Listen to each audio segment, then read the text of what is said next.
चलिए फटाक से शुरू करते हैं। Class 12th NCERT maths chapter number 1 संबंध एवं फलन एक्सरसाइज 1.1 सॉल्यूशन पार्ट 4। ये 10वें प्रश्न में बोला गया है ऐसे संबंध का उदाहरण दीजिए जो, अब इसमें 5 पार्ट दिया गया है, पांचों पार्ट के लिए हमको एग्जाम्पल लिखना है। तो कह रहा है पहले पार्ट में सम्मित हो परंतु न तो स्वतुल्य हो और न संक्रामक हो। तो पहला पार्ट हम लोग सॉल्व करते हैं। तो संबंध को लिखने के लिए हमको एक समुच्चय लिखना पड़ेगा जिस पर हम संबंध को डिफाइन करेंगे। तो मान लेते हैं जो हमारा समुच्चय है वो समुच्चय ए है जिसके अवयव 1, 2 और 3 हैं। अब हमको इसी पर आधारित एक संबंध लिख देना है जो कि सम्मित हो लेकिन स्वतुल्य और संक्रामक न हो। तो सम्मित होने के लिए हम ऐसे लिख दे रहे हैं जैसे कि मान लीजिए 1 2 है और 2 1 भी है, 1 2 है और 2 1 भी है। अभी जो फिलहाल हमने इसमें अवयव लिखा है उसके हिसाब से ये जो संबंध है वो सम्मित तो है, क्योंकि इसमें 1 2 है तो 2 1 भी है, और अगर उल्टा सोचेंगे 2 1 है तो 1 2 भी है, तो सम्मित तो है। अब देखिए स्वतुल्य के लिए क्या होना चाहिए था, स्वतुल्य के लिए इसमें 1 1 होना चाहिए था जो कि हमने नहीं लिखा है, 2 2 होना चाहिए था जो कि हमने नहीं लिखा है, 3 3 होना चाहिए था जो कि हमने नहीं लिखा है, यानी कि ये स्वतुल्य तो नहीं है। एक बार चेक कर लेते हैं कहीं ये संक्रामक तो नहीं है। तो इसके लिए देखिए ये 1 2 हमने लिखा है तो ये 2 पर खत्म हुआ और फिर से 2 से ये शुरू हो गया, यानी कि इसमें इस तरह का मिल रहा है कंडीशन, ए बी है और बी सी भी है। लेकिन अगर यहाँ पे ए सी अगर आप चेक करेंगे तो ए में 1 है, सी में भी 1 है, तो एसी इसमें नहीं है, एसी इसमें नहीं है, इसका मतलब ये संक्रामक नहीं है। तो जो हमने अभी फिलहाल अवयव लिया है इसी पर हम लोग बोल सकते हैं कि ये जो हमने संबंध लिखा है वो स्वतुल्य नहीं है और संक्रामक नहीं है लेकिन सम्मित है। तो हमारा जो संबंध है वो हो जाएगा 1 2 और 2 1। तो फर्स्ट पार्ट का ये हो जाएगा संबंध। ऐसे ही आप अपने हिसाब से सोचकर कोई और एग्जाम्पल भी दे सकते हैं। अब सेकंड में बोला गया है कि संक्रामक होना चाहिए लेकिन स्वतुल्य और सम्मित नहीं होना चाहिए। तो फिर से हम समुच्चय ए के लिए ही संबंध लिखेंगे। तो इसको हम संक्रामक लिखते हुए कोई रिलेशन लिख रहे हैं पहले, तो इसके लिए हमने ले लिया 1 2। अब 1 2 पर ही चेक कर लेते हैं पहले कि क्या क्या कंडीशन बन रहा है। तो देखिए बोला गया था हमसे कि संक्रामक होना चाहिए, तो इसमें देखिए 1 2 है, 1 2 है और 2 से शुरू होने वाला कोई है ही नहीं। तो हमने आपको बताया था कि अगर ए बी है और बी सी है ही नहीं, बी सी है ही नहीं, तो ए सी के लिए हम लोग चेक ही नहीं करते हैं, ए सी के लिए चेक ही नहीं करते हैं, और जो रिलेशन होता है वो संक्रामक के लिए पास हो जाता है। तो इसमें 1 2 तो है और 2 से शुरू होने वाला कोई है ही नहीं, इसका मतलब ये संक्रामक के लिए पास हो गया। अगर हम लोग सम्मित के लिए चेक करें तो भैया 1 2 है, 1 2 है लेकिन 2 1 है ही नहीं, 2 1 है ही नहीं, इसका मतलब ये सम्मित तो नहीं है। और अगर स्वतुल्य के लिए चेक करते हैं तो आपको पता ही है स्वतुल्य के लिए 1 1 2 2 3 3 तीनों होना चाहिए था, तो स्वतुल्य भी नहीं है, यानी कि सेकेंड पार्ट के लिए हम इसी को फाइनल आंसर के रूप में लिख सकते हैं। अब थर्ड वाला सॉल्व करेंगे। थर्ड में बोला गया है कि स्वतुल्य तथा सम्मित हो किंतु संक्रामक न हो। तो स्वतुल्य होना चाहिए, तो स्वतुल्य के लिए 1 1 2 2 3 3 तीनों आना चाहिए तभी स्वतुल्य होगा। तो भैया स्वतुल्य तो फिक्स हो गया। अब हमको ऐसे लिखना है कि सम्मित तो हो जाए, सम्मित होना चाहिए लेकिन संक्रामक नहीं होना चाहिए। तो कुछ ट्राई करते हैं, जैसे कि मान लीजिए हमने लिख दिया 1 2 लिख दिया और 2 3 लिख दिया। तो संक्रामक के लिए अगर चेक करें तो 1 2 है, 2 3 है, तो 1 3 होना चाहिए। संक्रामक के लिए 1 3 होना चाहिए, तो 1 3 हम नहीं लिखने वाले हैं। 1 3 अगर नहीं लिखेंगे तो ये संक्रामक नहीं होगा। अब देखते हैं इसको सम्मित मेंटेन करने के लिए और क्या करना पड़ेगा। तो इसको सम्मित मेंटेन करने के लिए देखिए हमने 1 2 लिखा है तो 2 1 लिखना पड़ेगा, तो 2 1 हमको लिखना पड़ेगा, 2 1 भी आएगा, और हमने लिखा है 2 3 तो 3 2 भी आएगा, 3 2। अभी देखिए स्वतुल्य के लिए 1 1 2 2 3 3 होना चाहिए था, इसका मतलब स्वतुल्य तो है, स्वतुल्य तो है। अब सममित के लिए देखिए, सममित के लिए 1 1 का उल्टा तो 1 1 ही होगा, 2 2 का उल्टा 2 2 होगा, 3 3 का उल्टा 3 3 होगा, और 1 2 का उल्टा 2 1 है, और 2 3 है तो 3 2 भी है। और संक्रामक के लिए जैसा कि हमने आपको बताया 1 2 है और 2 3 है, लेकिन 1 3 इसमें हमने नहीं लिखा है, इसका मतलब संक्रामक नहीं है। तो ये हो जाएगा हमारा फाइनल आंसर। चौथे पार्ट में बोला गया है स्वतुल्य और संक्रामक हो लेकिन सम्मित न हो। अब पहले स्वतुल्य है, बोला गया है स्वतुल्य होना चाहिए और संक्रामक संक्रामक भी होना चाहिए लेकिन सम्मित नहीं होना चाहिए। तो स्वतुल्य के लिए 1 1 2 2 2 2 और 3 3 लिखना पड़ेगा। तो स्वतुल्य तो हो गया, अब इसको संक्रामक भी मेंटेन रखना है लेकिन सम्मित नहीं होना चाहिए।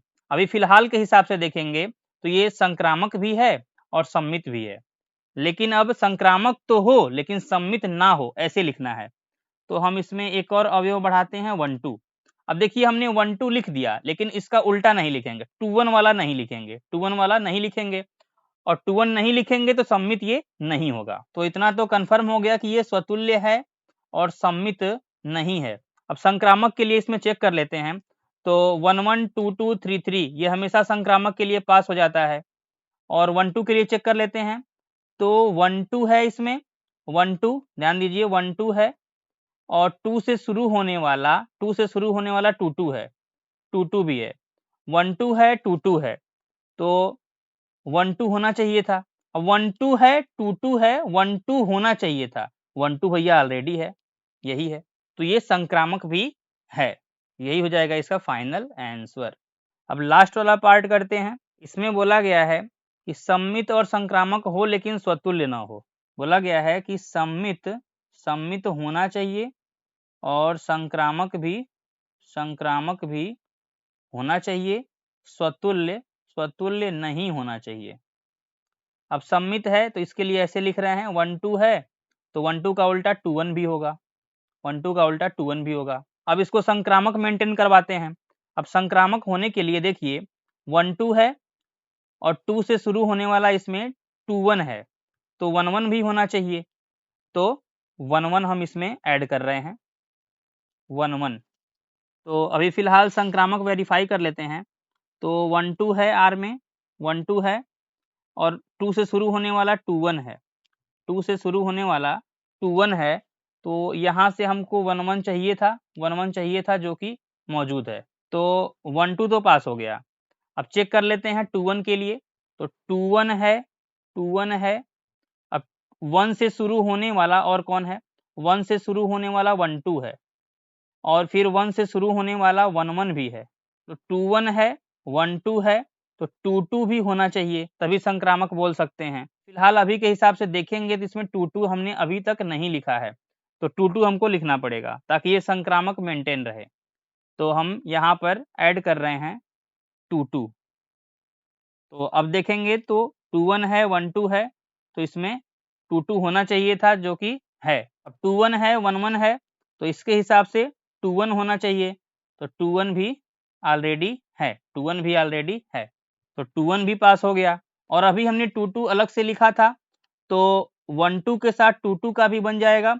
तो 1 2 है, 1 2 है, 2 2 है, तो 1 2 होना चाहिए, 1 2 होना चाहिए जो कि पहले से मौजूद है, यानी कि 1 2 पर कोई फर्क नहीं पड़ा। 1 1 तो हमेशा पास हो जाएगा और 2 2 भी हमेशा पास हो जाएगा संक्रामक के लिए।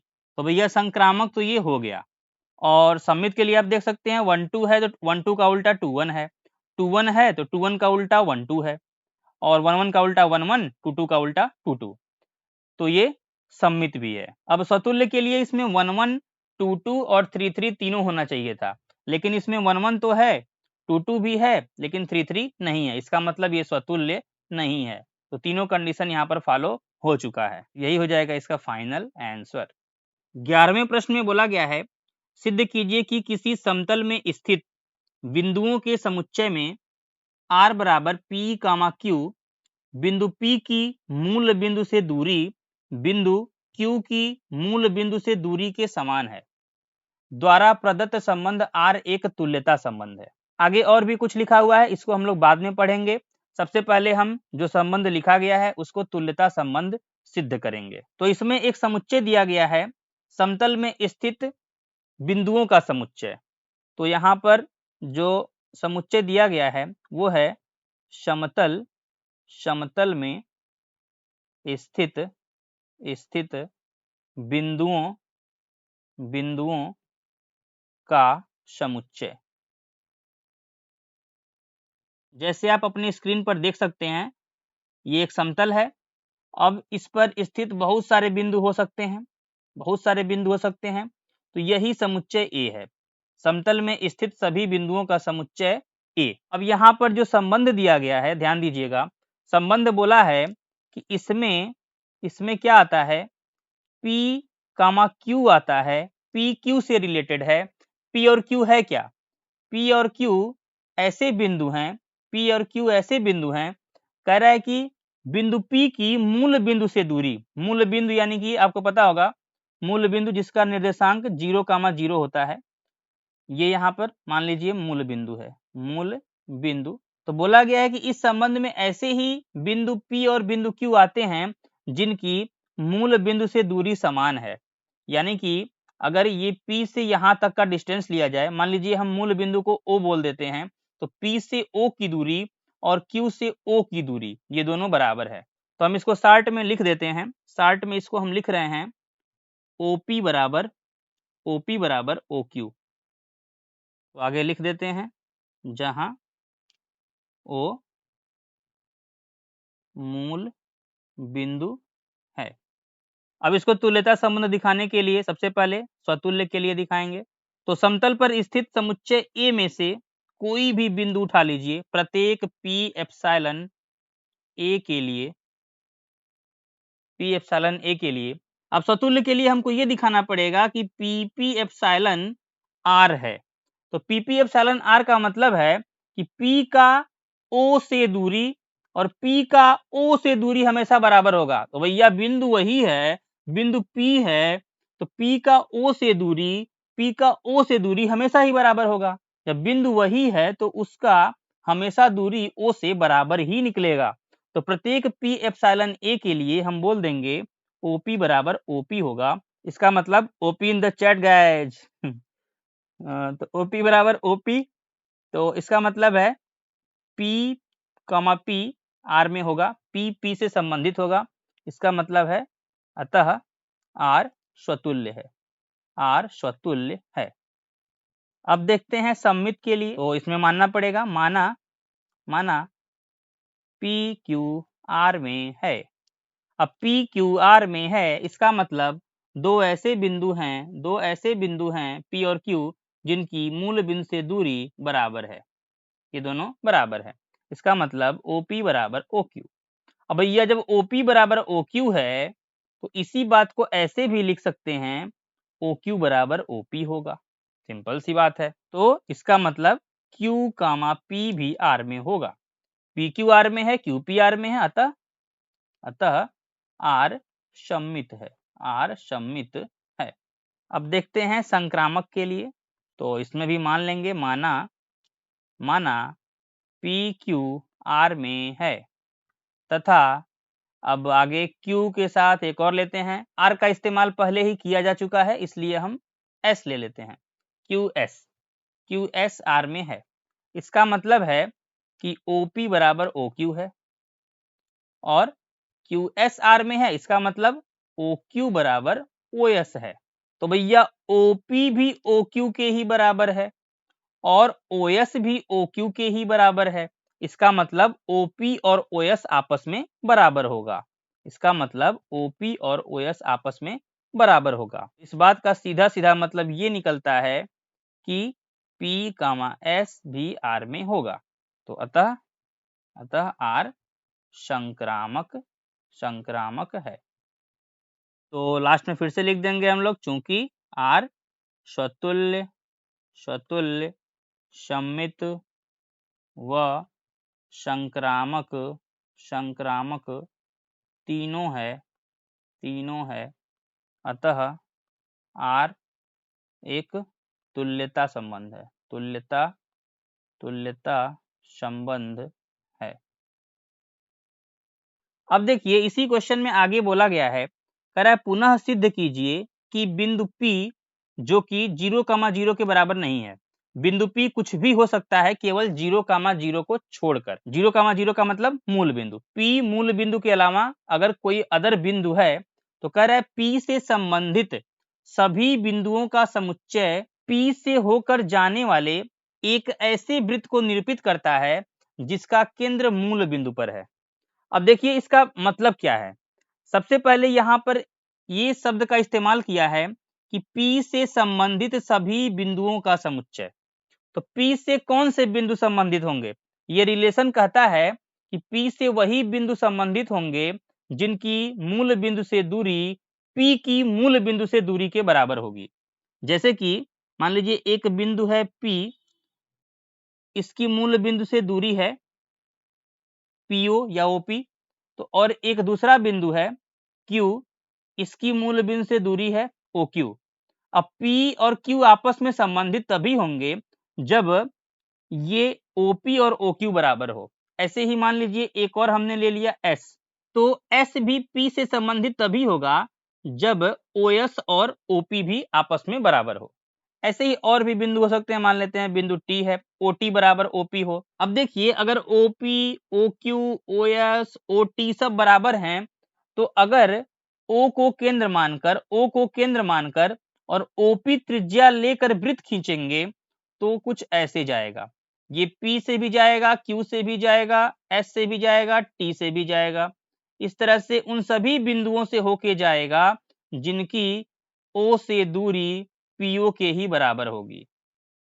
यानी कि जितनी भी ये दूरियां देख रहे हैं ये इस वृत्त की त्रिज्या बन जाएगी। और जस्ट यही हमको सिद्ध करने के लिए भी बोला गया है। एक बार फिर से क्वेश्चन को रीड करते हैं। कह रहा है कि सिद्ध कीजिए कि बिंदु P जो कि 0,0 के अलावा कुछ भी हो सकता है, क्योंकि 0,0 तो यहाँ पर है, 0,0 तो यहाँ पर मूल बिंदु पर है 0,0, तो 0,0 को छोड़कर कोई भी अदर बिंदु P हो सकता है। कह रहा है कि P से संबंधित सभी बिंदुओं का समुच्चय P से होकर जाने वाले एक ऐसे वृत्त को निरूपित करता है जिसका केंद्र मूल बिंदु है। यहाँ पर हमने आपको फिगर भी बनाकर वही चीजें बताई हैं कि P से संबंधित जितने भी बिंदु हैं Q, S, T, है ना, ये सब यहाँ पर वृत्त की परिधि पर स्थित होंगे और ये एक ऐसा वृत्त है जिसका केंद्र यहाँ पर O पर है। तो इसी बात को हम लोग एक्सप्लेन करके लिख देंगे। P is not equal to 0,0 से संबंधित सभी बिंदुओं की मूल बिंदु से दूरी बिंदु P की मूल बिंदु से दूरी के बराबर होगी। अतः अब अतः के बाद ये पूरा लाइन यहाँ से लेकर लास्ट तक इसको आप लिख सकते हैं। अतः बिंदु P is not equal to 0,0 से संबंधित सभी